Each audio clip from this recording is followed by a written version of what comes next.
Welcome back to the Stephen Knight Show. Adam, how's the weather in DC?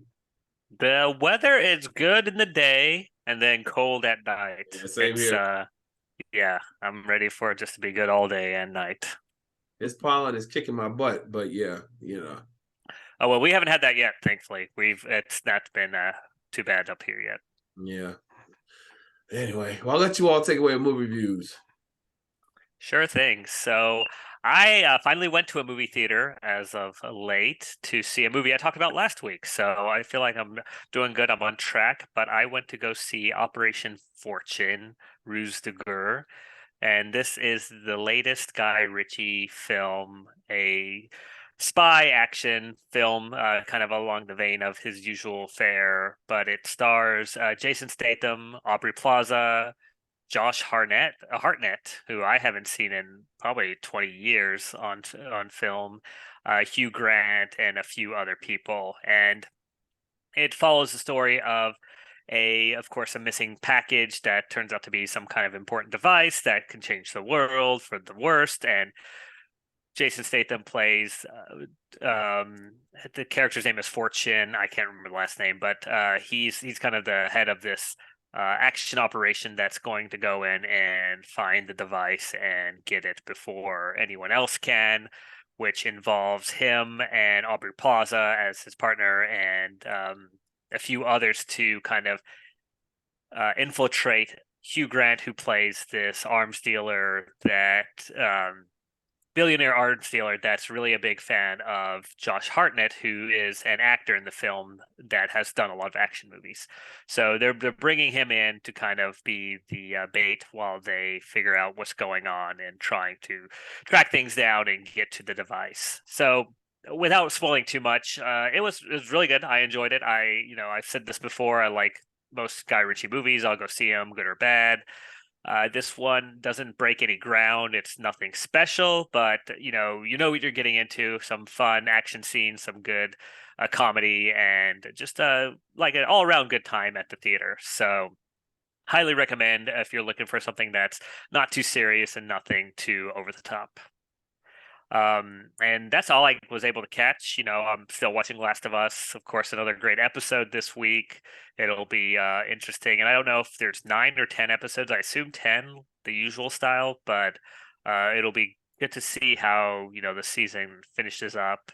Yeah. And then Abbott Elementary, of course, every week. I look forward to watching that. I actually thought about you last night with Last of Us because I actually like when the apex of the episode, I was like, this is never a dull moment with this show. This is what all shows should be like on television. Like they should deliver the goods every single episode. I swear, this is one of the best shows on TV. Yeah, it is. Yeah, you're right. Every episode does not disappoint. There's no letdowns. Yeah, it's been great. Yeah. Anytime you can make me have a physical reaction to what's going on in the storyline, you're in a good place. Hmm. Um, and I just realized that, and I didn't realize it until last night. That is the young lady from Game of Thrones. Hmm. Yeah, I didn't Yep. realize The it last until season, I think. because she was much younger then, though. But you know, didn't know. Yep. So, Last of Us, I saw that, and I finally saw House Party. Um, it was pretty interesting. I swear, was it not a celebrity that was not in that movie? You have Jacob Lattimore, you have Kid Cudi, you have Big Sean, you have LeBron James, you have Maya. It was just so many people in that movie. It was just like even if it like Little Wayne was in it, it was just like a walk on part. But it was just a lot of stars in that movie, and it was funny as hell. I like the premise, and in the beginning, I couldn't understand the title House Party because we've had so many house parties. But I believe that they're starting the franchise over with the younger demographic because I don't know. Spoiler alert! In case you didn't see it, there was a scene in the party. It was a dance scene, and it was reminiscent of Tisha Campbell and AJ Johnson. and they kind of not necessarily replicated the exact same thing, but it was kind of sort of the same choreography. So it was kind of a throwback. So it was kind of nice. And I hope they do continue. I hope they continue to make more. So I'm watching a new docu-series called Murder in Bighorn on Showtime, and it follows missing and murdered women in Native American, what is that, Bighorn County in Montana.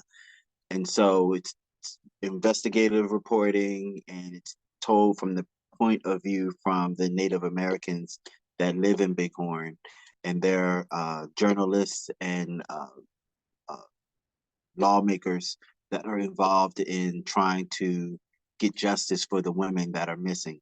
And they don't know, some of them are turning up murdered, but some of them aren't turning up at all. And they believe that some of them have been victims of sex trafficking. And the consensus is that the sex trafficking is high in that area because of geographically where it's located. It's so close to Canada. And then there's a major highway that runs right through the middle of the county. So it's easy access and for vehicles to come and go. And it's just a lot. And the laws there are different. It's just a lot. I suggest that you watch it if this is something that interests you, but it's things that we just don't know about certain parts of the country that we could never fathom that happens. So check it out. It's very educational. And I took a stab to watch that movie Megan with the AI doll. Yeah. It was pretty. I was like, I walked into it with a thumbs down attitude, like I'm not gonna like this, but I found it to be very funny. Okay. And I'm sure they probably didn't mean for it to be a comedy the way that I was laughing at it, but it was like Chucky-ish, but not as silly as Chucky. She was pretty serious about what she was doing, and she had some jabs. She had a really sassy mouth, and she was very cunning. And because she's a advanced computer, so she's supposed to be smarter than your average. And the lead character, Allison Williams. Fun fact: those of you that don't know, Allison Williams is the daughter of Brian Williams, the anchorman. Uh, you may know her from the series Girls. She was the lead character. She actually created the Megan AI doll to only have the doll, turn on her and become gangster. But it is entertaining. You don't have to go to the theater to see it. They already put it on Peacock, so you can check it out. It's pretty good. Of course, we talked about earlier the Chris Rock Selective Outrage on Netflix. And I did see one of the Oscar contenders. It's called All Quiet on the Western Front. And I can see why the movie is nominated for an Oscar. It's very beautifully shot. The storyline is intriguing, and it's just one of those epic war movies Hmm. that we all tend to gravitate toward. We think about Saving Private Ryan. It's on that level. And I just remember looking at some of the shots and be like, "Dad, that's beautiful." Like, Hmm. how did they get this shot?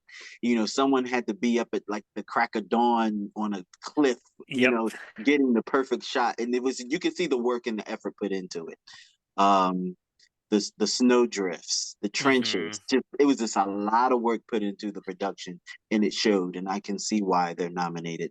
So if you're into those type of films, definitely check that out. It's worth the watch. It's a little long, but it's worth it.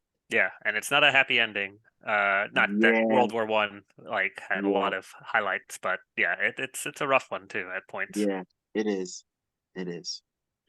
Well, I'm extremely disappointed because apparently I'm the only one that went and saw Creed 3.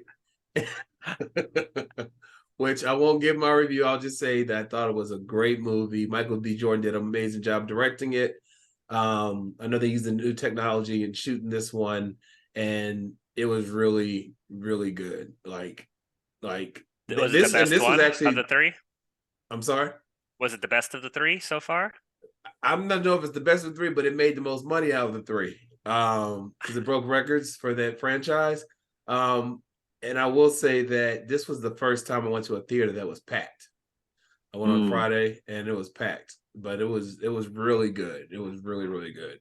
And It was like, because they've been hyping up this movie, for a while now, and I think it lived up to the hype for sure. For From sure. what I hear, Uncle Sly is not happy with it. He didn't go to the premiere because there were creative differences. He's not warm to it. Wow. I thought he didn't want to be a part of. Well, I don't know. I don't watch any of those I mean, he boxing is movies, a so part I'm of out of it the loop. because it is his franchise, Yeah, and but he's of not in course, the movie. He wasn't in the no, one. he's Yeah. not in it. But because he produced it, it's customary to show up to the red carpet to support a piece of art that you put your money toward. But apparently, he didn't show up out of protest because he had creative differences. Whatever. It was good. It was good. But yeah, I watched that. Trying to think anything else. No, that was the only thing I watched. But this is the second week in a row that I went to the theater and saw the latest movies, and y'all have not seen them. Yeah, Steven, you might be replacing us soon enough. You're watching all the fresh movies. I saw the new, the movie I saw came out Yeah. this weekend, also in theaters. Oh So. yeah. I actually saw a preview for that movie last week, I think. So Yeah, looked fun. Anything coming down the pipeline? I've been seeing previews for this movie that looks pretty interesting, but it doesn't come out until June. I think it's June. The Blackening. Have you seen those previews Oh, yet?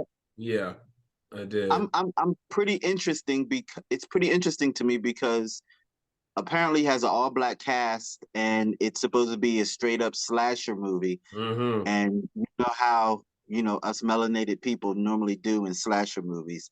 We got two So it's scenes. all black cast. I'm pretty interested to see what's going to happen. There's also a movie coming out. I don't know the name of it, but it's about the development of the uh Air Jordans, and Mm, Viola Davis is in there. There's a lot of people. I think she plays Michael Jordan's mother, but they don't mm, really even in the clip they didn't show Mike who was playing Michael Jordan. They showed the back of his head, and I think because the story's not really about Michael Jordan, it's about the development mhm. of the shoe. They want to build this shoe around a no-name player, and so it was funny because in one of the clips he said, "Well, do you have a name for the shoe?" And he was like, "Air Jordan." He said, maybe it'll grow on me. And someone yells in the theater, "Oh, it didn't more grow on you." So,